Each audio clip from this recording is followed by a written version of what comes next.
On how it's made, we usually stick to the show's title and show you how products are manufactured. But this next segment is about special effects makeup, the kind that makeup artists use on theater and movie actors. So in this case, we'll show you how it's made, but we'll also show you how it's applied. Watch as this special effects makeup artist works his magic to transform this 28-year-old woman into a senior citizen. After gelling her hair flat, he glued on a bald cap using a theatrical adhesive called spirit gum.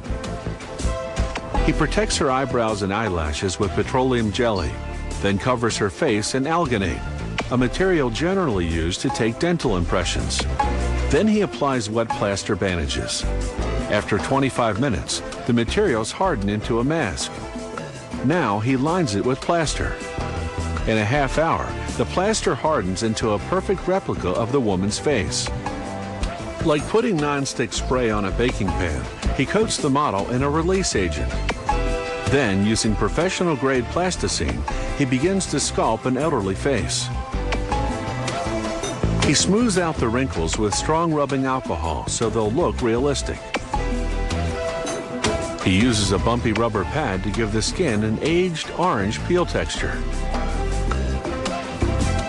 The finished sculpture sits in water for 2 to 3 hours. This activates the release agent, detaching the plasticine from the plaster underneath. The artist carefully cuts the sculpture into sections. The number of pieces varies with the size and complexity of the mask. Now he can start producing the mold he'll use to cast the elderly woman's face mask. First, he takes a thin plaster impression of each piece. Then he coats the impression in plaster to make the positive half of the mold. Once it hardens, he applies the plasticine piece to space the depth of the mold cavity. Then he coats that in plaster to create the negative half of the mold. When it hardens, he applies release agent to both mold cavities, pours in hot gelatin, then closes the mold. In a half hour, the gelatin hardens into a flexible replica of that particular piece of the plasticine sculpture. He implants synthetic hairs to create eyebrows. Now, using surgical glue, he begins to apply the pieces called prosthetics. He starts with the largest face piece first. It includes the nose, cheeks, neck, and upper lip. He cuts a hole in the chin area so that he can apply the chin piece. Now the lower lip. He cuts off the excess, then glues the edges of the chin piece to the large face piece.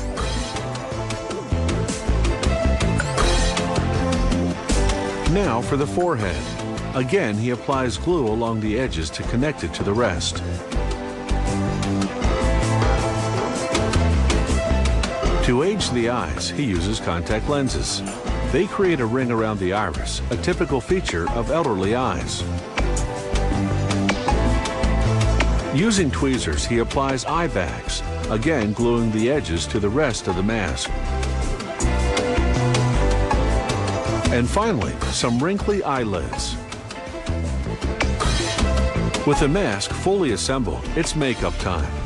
Using a toothbrush, the artist sprays it unevenly over the mask, then smudges it with his fingers. This technique creates a realistic look because the human face, aged skin especially, has color variations. Using a very thin brush, he accentuates some wrinkles by creating depth with a darker color. Now some freckles and age spots. And a gray wig.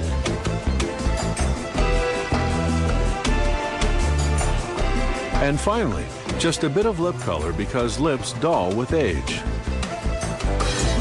All this takes an experienced makeup artist about a month of work. And such expertise doesn't come cheap. A major transformation like this for stage or screen can cost up to $10,000.